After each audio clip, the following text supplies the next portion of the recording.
Poker tells, half. Author Selzer-McKenzie.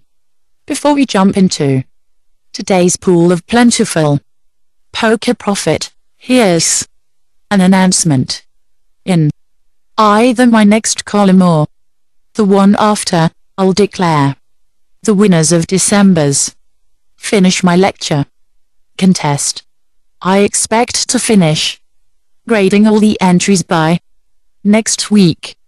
If you're not sure what I'm talking about, that's because you didn't enter the contest or read the column 4 issues ago. Briefly, when sifting through my old documents, I came across a strange lecture transcript that seemed incomplete. It was about the benefits of just calling, rather than raising, in the small blind. I suggested that there were times when raising was, indeed, the best solution, but that just calling was underrated. After posting the transcript, which covered several major points, I invited readers to complete the lecture for prizes. Why raise? The contest is now closed to entries.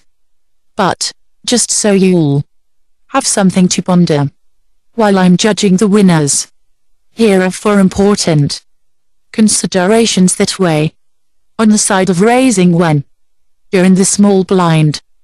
1. You help establish a domineering image that can often work in your favor. Applies to both limit and no limit hold. 2. It's significantly more likely that you can win the pot when the flop disappoints you. When you have put the last raise on the initial betting round and then bet into your opponents when first to act, after seeing the flop, they're more inclined to fold than they would be had you just called. Applies to both limit and no limit hold. 3. You can sometimes limit the field by chasing away early position callers. When someone else has raised, the re-raise makes it much less likely that they'll stick around to beat you. Of course, if they're actually taking the worst of it, you usually want them to stick around, but you want them to fold when they'd have an expectation of long-range profit by calling. You can sometimes elicit this type of fold by raising. While this is obviously true in no limit hold, it particularly applies to limit games. The difference between calling just one fixed size amount from a single raise to fixed size amounts from a re-raise can seem compelling. In limit games, a raise is not likely to chase players out who are already committed to the pot, but a double raises. 4.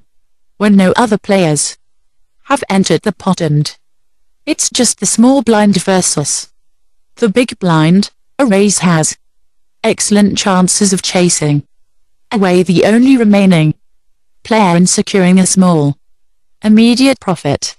Applies to both limit and no limit hold. Why call? And here are 3 important considerations that weigh on the side of just calling when you're in the small blind. 1. If you just call with a strong hand, you add an element of deception that can assist you in maximizing profit on the later rounds of betting. Applies to both limit and no limit hold. 2. You're getting better pot odds when you just call. One common definition of pot odds is the amount of chips in the pot right now, weighed against the size of your bet. We'll use that definition for this example, although pot odds can also be based on an estimate of how big the pot will eventually be and how much it will probably cost you to pursue it.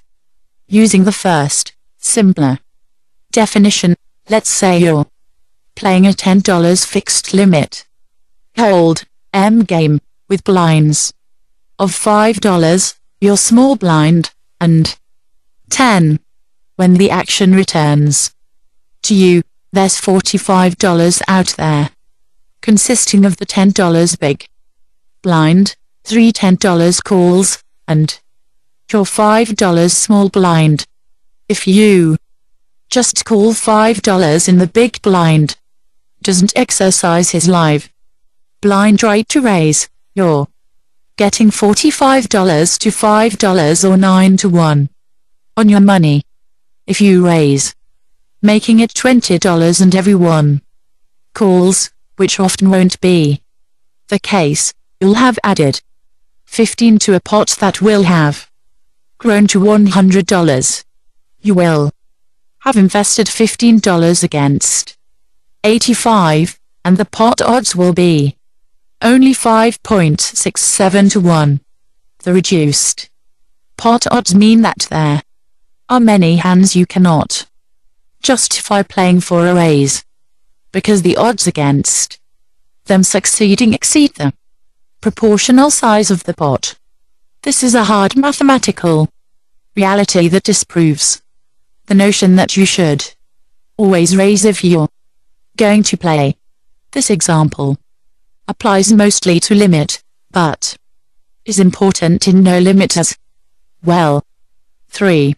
The flop will usually disappoint you.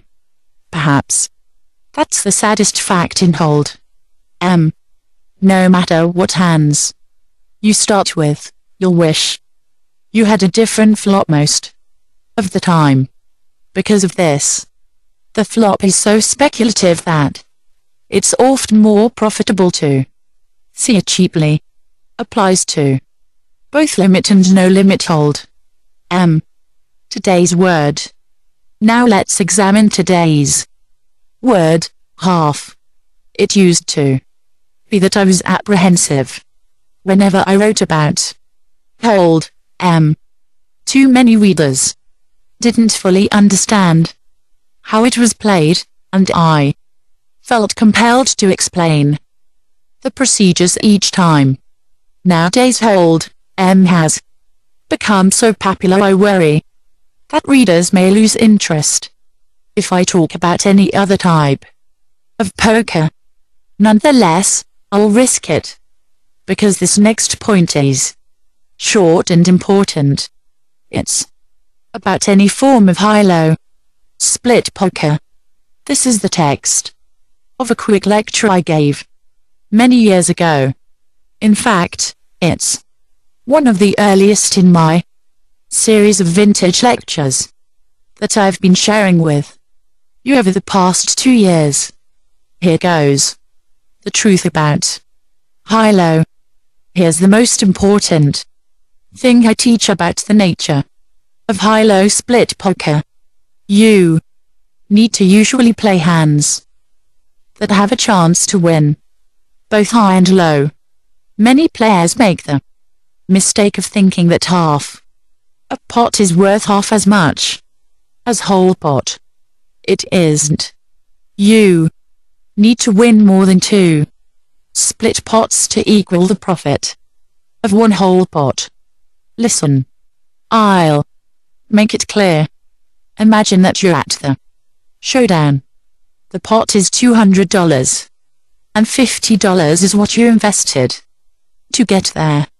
If you win the whole pot, you'll earn $150 profit, right? That's the